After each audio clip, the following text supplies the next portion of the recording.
Depois de um dia corrido, né? Um dia de eleições, eu tenho certeza que cada um de nós cumpriu o seu papel de cidadão, votou. Esse é o nosso papel. Como Jesus disse, dai a César o que é de César e a Deus o que é de Deus. Durante o dia nós fizemos o nosso papel para com os nossos líderes civis e agora estamos aqui dispostos a adorar o único e verdadeiro Deus em seu santo templo, em sua casa de oração. Que maravilha, que paz, que regozijo na alma virmos à casa do Senhor para adorá-lo. Eu tenho certeza que cada um de nós veio aqui com o propósito de sair melhor do que entrou, como disse a irmã antes de fazer a oração. E sairemos, porque Deus está disposto a nos abençoar aqui hoje. Ele está aqui. E todos nós sabemos que o inimigo está querendo entrar também, não sabemos? Mas ele não tem esse poder, não. Ele está lá fora. E é lá fora que ele vai ficar. É lá fora que é o lugar dele. Aqui dentro é o lugar dos filhos e herdeiros do reino dos céus. Mas precisamos ter muito cuidado com as artimanhas do inimigo. Eu sempre digo, ele pode usar qualquer um de nós para atrapalhar a celebração ao Deus vivo. Se nós nos distrairmos, nossa mente pode sair daqui. Ele não entra, mas nós podemos sair daqui divagando, não participando do alimento sólido que Deus preparou para nós nessa noite. Que isso não aconteça, irmãos, porque a mensagem que será dita aqui hoje, eu sempre digo, não é minha, eu não sou nada, absolutamente nada, mas eu sou um instrumento de Deus para comunicar a palavra dele nessa noite. Eu já tive experiência sobrenatural em relação a isso. A minha responsabilidade é muito grande ao ser escolhida para falar a mensagem de Deus. Uma certa noite eu me distraí. Eu subi no sagrado púlpito e me distraí. E então, quando eu olhei o sermão, um sermão que eu já havia pregado outras vezes, eu não reconheci o sermão. Fiquei mais ou menos uns 3 minutos olhando as folhas do sermão e não reconhecia. E eu percebi que alguma coisa estava acontecendo. A intervenção do inimigo. E Deus falou comigo, através da minha consciência. Ele disse: Magnólia, humilhe-se. Fale para todos o que está acontecendo. Nós somos uma família, somos irmãos. E eu contei para a igreja o que estava acontecendo. E pedi oração intercessora a todos. Naquele momento, todos nós ficamos em oração. Por mais ou menos 1 minuto, 1 minuto e meio. Quando eu abri os olhos e olhei novamente nos papéis do sermão, continuei não reconhecendo o sermão. Mas veio-me um poder tão grande que eu nunca preguei como eu preguei naquele dia. Quantas pessoas depois vieram me falar: Magnólia, você falou com mais força, mais poder. E eu não me lembro de absolutamente nada do que eu falei, porque o que eu falei não fui eu quem falou, foi o Espírito Santo.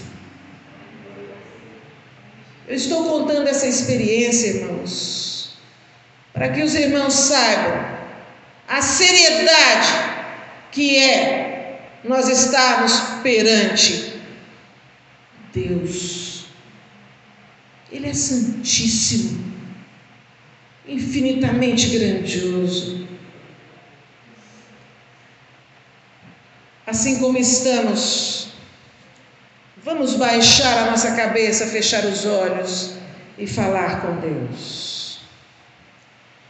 Senhor Deus, triuno, Pai, Filho e Espírito Santo, a Ti é toda honra, e é toda glória, e é toda celebração.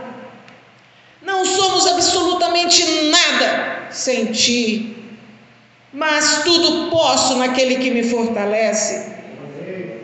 Nesse momento, dirige o nosso coração, a nossa mente, que possamos permitir que o Espírito Santo nos envolva com o seu poder, para compreendermos a Tua palavra dita diretamente a nós, em nome de Jesus. Amém. Hoje, dia 6 de outubro de 2024, domingo,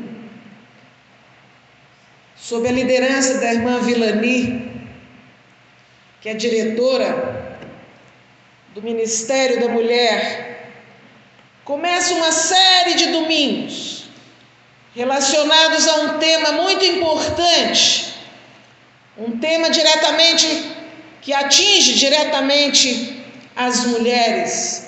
Outubro Rosa, prevenção do câncer de mama. Mas não fiquem preocupados, não, o assunto vai bem mais além do que isso. O tema do sermão de hoje é Esther. O quê? Oração e coragem. Considerando a fisiologia e a genética, eu pergunto a vocês: de quem somos filhos? Claro, todos nós somos filhos de Deus. Mas na terra, de quem somos filhos? Um dia, nos primeiros tempos, Deus teve um sonho: criar a raça humana dentro de um paraíso, a terra, e criou. Qual dia da semana Deus fez o homem? Qual dia? Sexto dia da semana, na semana da formação do mundo. Mas Deus, no seu olhar de Pai e onisciente, Ele olhou para o homem e percebeu que ele não seria feliz sozinho. Ele precisava de uma companheira. E então Deus criou quem? A mulher.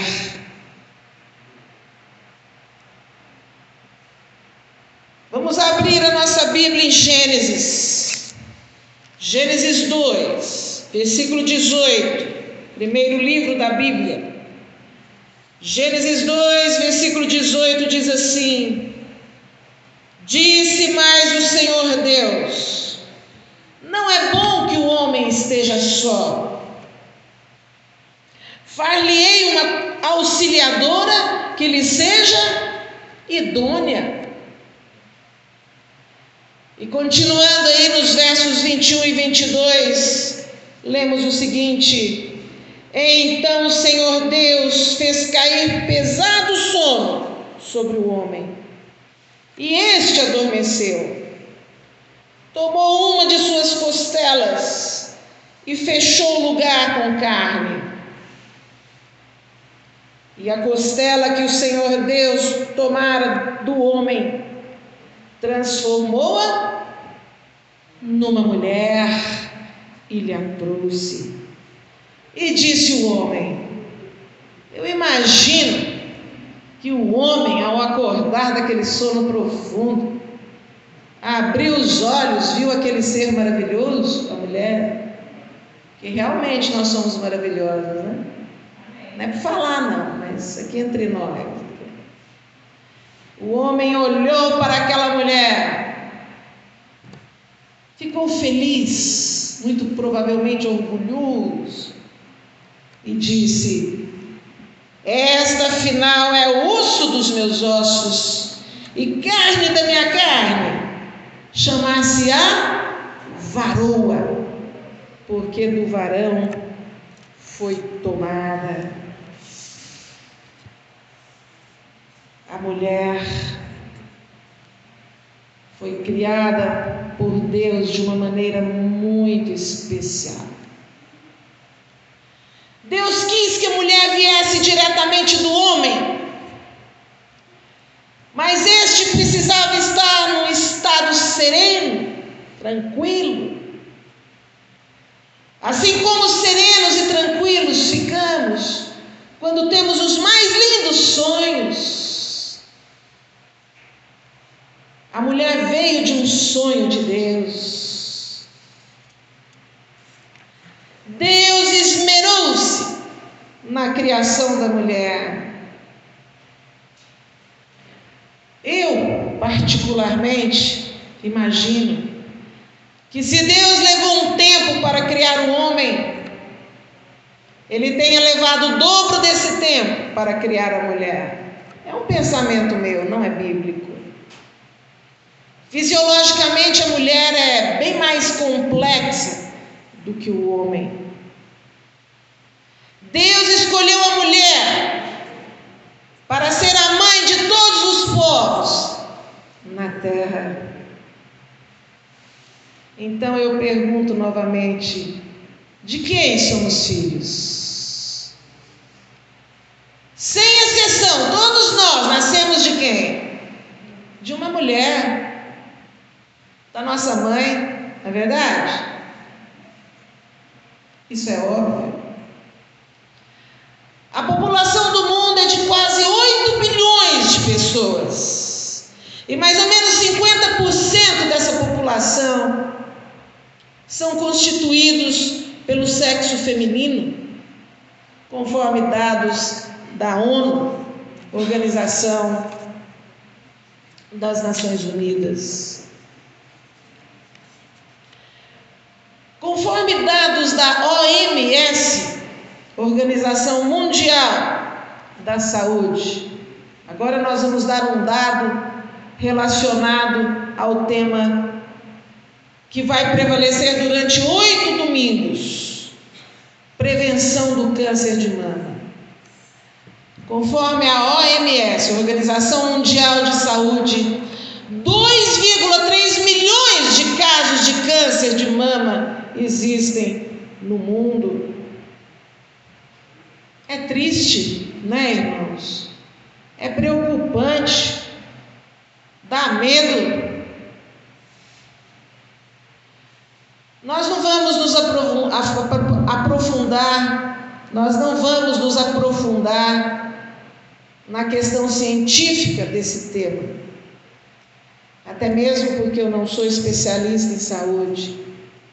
Mas é muito importante, é fundamental nós nos envolvermos, nos conscientizarmos, prevenirmos e refletirmos em relação relação a esse assunto, ao câncer de mama. Aliás, é importante nós nos preocuparmos com o nosso corpo, não só em relação ao câncer, a toda e qualquer enfermidade. Porque nós vivemos num mundo contaminado, cheio de doenças, de aflições. Não é mesmo, irmãos? O apóstolo Paulo, lá na primeira carta aos Coríntios, 1 Coríntios 6, versículo 9, ele diz: ou não sabeis que o vosso corpo é o templo do Espírito Santo, que habita em vós? O Espírito Santo, uma pessoa da Trindade, não apenas está conosco, ele habita em nós, dentro de nós. Daí a nossa responsabilidade com o nosso corpo, porque somos santuários vivos de Deus. Mas o que fazer?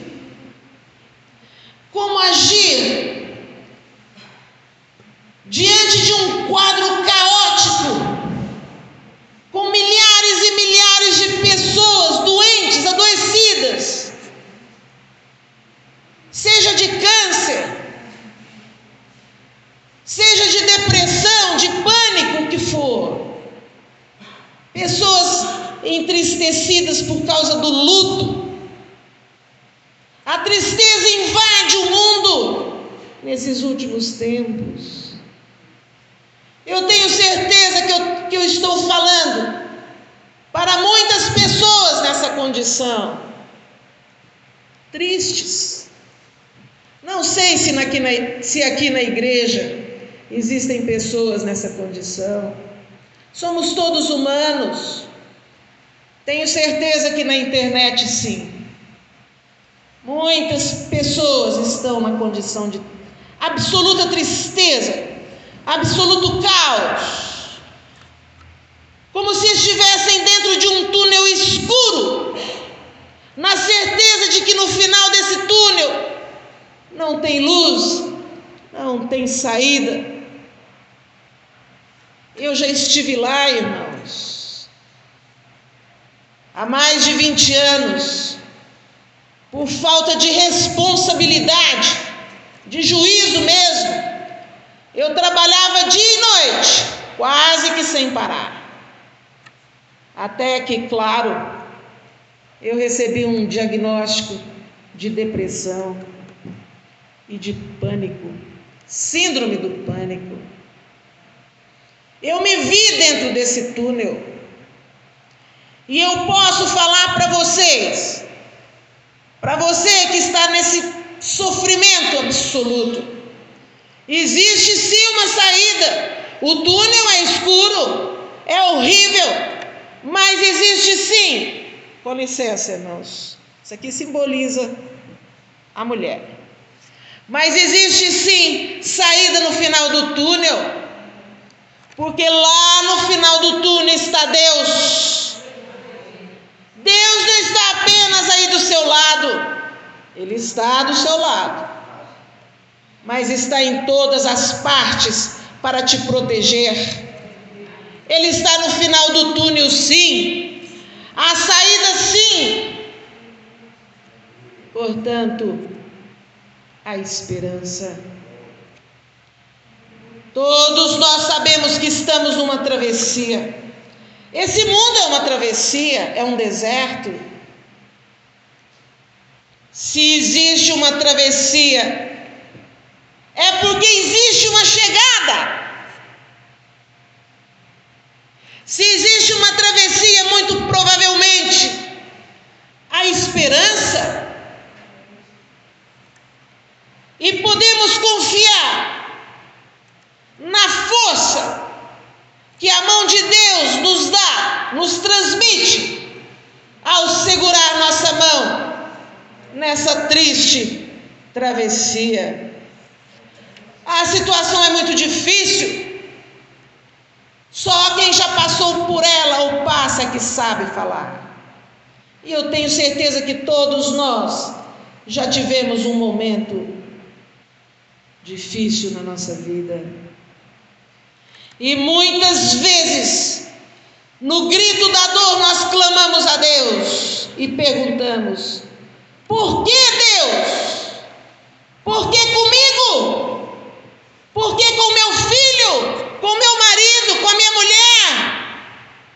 Com meu pai? Com a minha mãe? Ah, queridos, não existe explicação para o sofrimento e as injustiças dessa vida. Mas sabemos que nesse caminhar, nesse mundo contaminado pelo pecado, Deus está conosco. Apesar de que também sabemos que temos um inimigo, acabamos de falar sobre ele. Não é para dar palco para ele, não, mas é para nos alertarmos em relação a ele. Temos um inimigo implacável que nos odeia, que não se contenta em nos ver tristes, sofrendo. Não! Satanás nos joga no chão, esfrega nossa cara no cascalho até os ossos, porque ele sabe que o tempo da vitória eterna está muito próximo. Está próximo o dia em que receberemos a coroa de glória.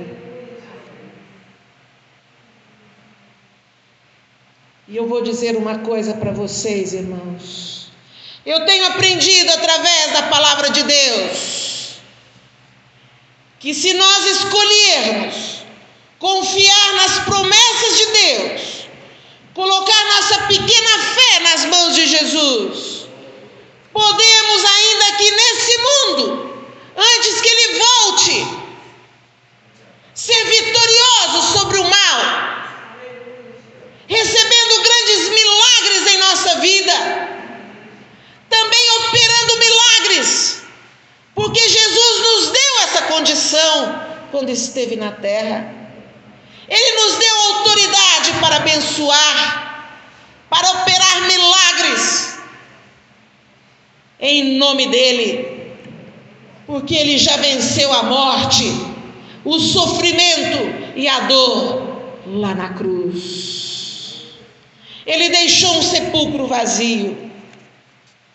E aqui na terra, a nossa função, conforme os ditames de Jesus, é representá-lo como príncipes e princesas, representar a ele, que é Rei dos Reis e Senhor dos Senhores.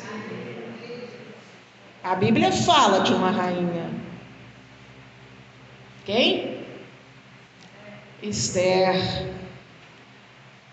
De uma mulher que antes de subir ao trono de Assuero, foi uma escrava. Uma mulher que antes de ser servida, precisou servir. Uma mulher escolhida e preparada por Deus, para que no momento certo pudesse atuar numa situação de vida ou morte para o seu povo, o povo judeu. Só para avisar, o povo judeu, nesse contexto de Esther, venceu a batalha e proclamou à terra naquele tempo a soberania do único e verdadeiro Deus, Jeová. Ah, mas aquela rainha era uma mulher de oração. Sua coragem, sua força e capacidade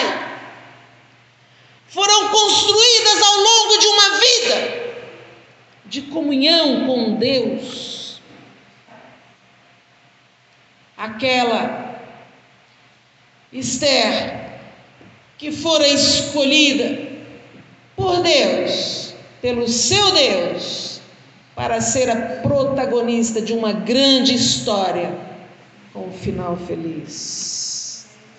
Vamos abrir a nossa Bíblia. É claro que a minha Bíblia é toda marcada, né, para o sermão, então é fácil de achar. Vamos abrir a nossa Bíblia em Esther. Vou dar umas dicas aqui. Esther é um livro que fica no Primeiro Testamento, todos nós sabemos, né? Fica antes de Jó, e Jó fica antes do livro de Salmos. Esther 4, versículo 16. Nessa passagem nós vamos encontrar Esther delegando uma tarefa muito importante para o seu primo Mordecai. Foi Mordecai, seu primo, que muito provavelmente era bem mais velho que ela, que criou Esther, ensinou os caminhos do Eterno para aquela menina que era órfã. E Esther tinha muita confiança em Mordecai.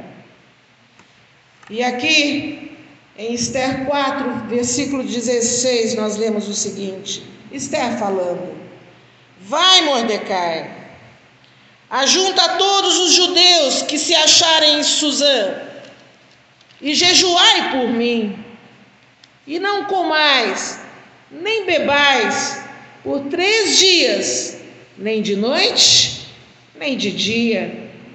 Agora prestem atenção no detalhe, isso aqui me chamou a atenção.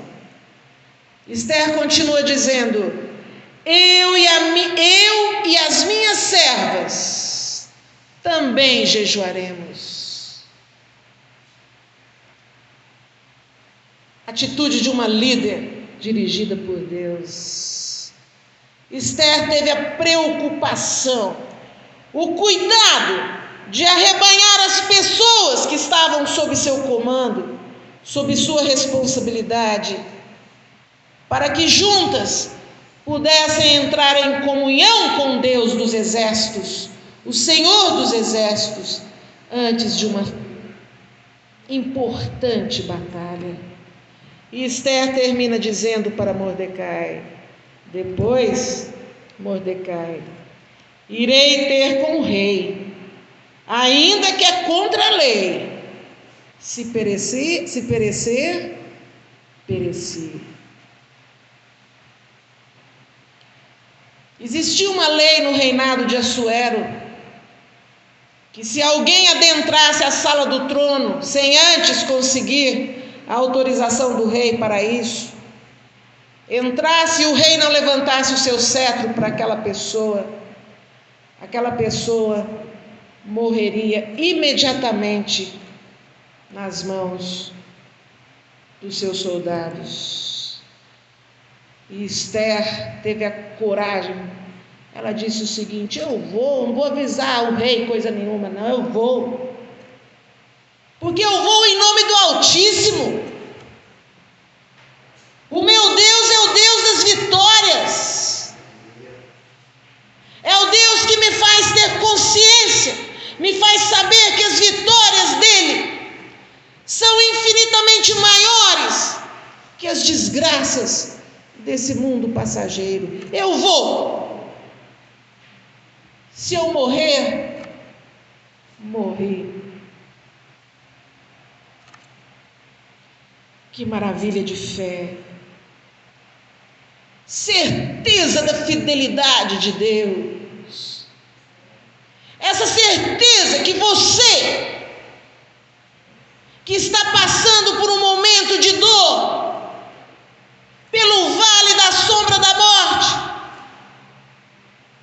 pelo crisal da vida, deve ter certeza de que Deus nunca sai de perto de você, nunca desiste de você, aconteça o que acontecer.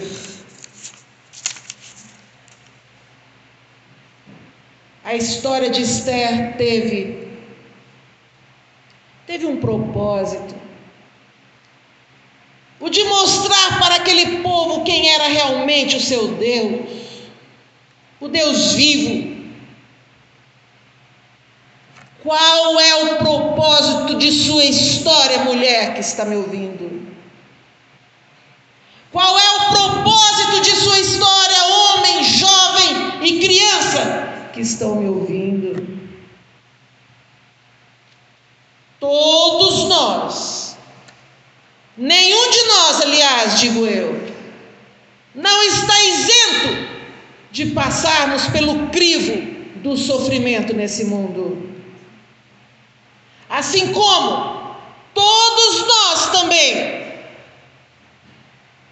temos o direito e a responsabilidade de escolher qual é o propósito de nossa história e quem escreve a nossa história. O Deus vivo ou aquele inimigo que pisa na nossa cabeça e nos arrasta pelo cascalho?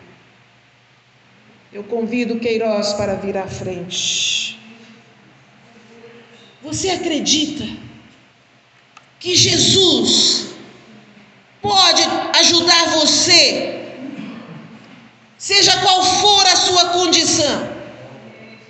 Você acredita em Jesus, no poder dele? Você acredita no amor de Jesus? Você acredita que ele chora por você enquanto o seu corpo dilacera em aflição,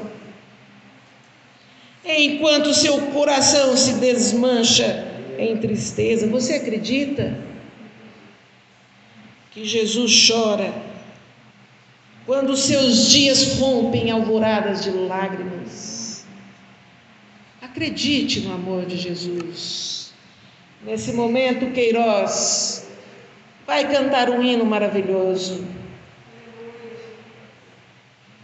Aquele que acredita que Jesus é seu Salvador, é poderoso para operar milagres na sua vida e na vida de quem você ama, fique em pé para ouvir em oração essa música. Eu já estou em pé, eu acredito. Eu acredito que Jesus um dia enxugará dos nossos olhos toda lágrima. Vamos orar. Vamos ter um momento de intimidade com Jesus nesse momento. Queiroz.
Sua graça em meu viver, tenho forças pra vencer.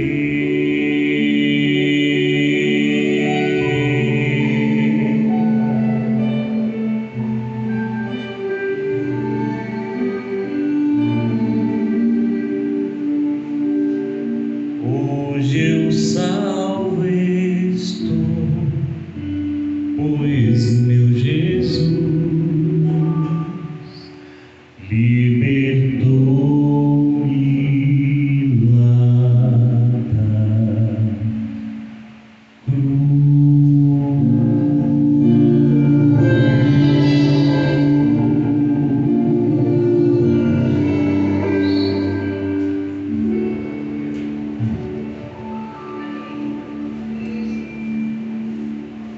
que nós não trocamos por absolutamente nada nessa vida o amor desse amado tão doce Jesus. Jesus que antes de ascender ao céu disse: vinde a mim todos os que estáis cansados e sobrecarregados, e eu vos aliviarei. Tomai sobre vós o meu jugo e aprendei de mim, porque eu sou manso e humilde de coração, e achareis descanso para a vossa alma, porque o meu jugo é suave. O meu jugo, você precisa dele, meu filho, porque você vai seguir numa caminhada para a santificação, mas o meu jugo é suave e o meu fardo é leve. Que Deus nos abençoe. Vamos orar. Senhor Deus, muito obrigado pelo alimento espiritual que o Senhor nos concedeu nesse momento. Que possamos seguir para a nossa casa com o nosso coração imbuído pelo amor de Jesus e pelo poder do Teu Santo Espírito. Que possamos ter uma semana de lutas e de vitórias provindas diretamente de Tuas mãos. É em nome desse Jesus maravilhoso que oramos. Amém.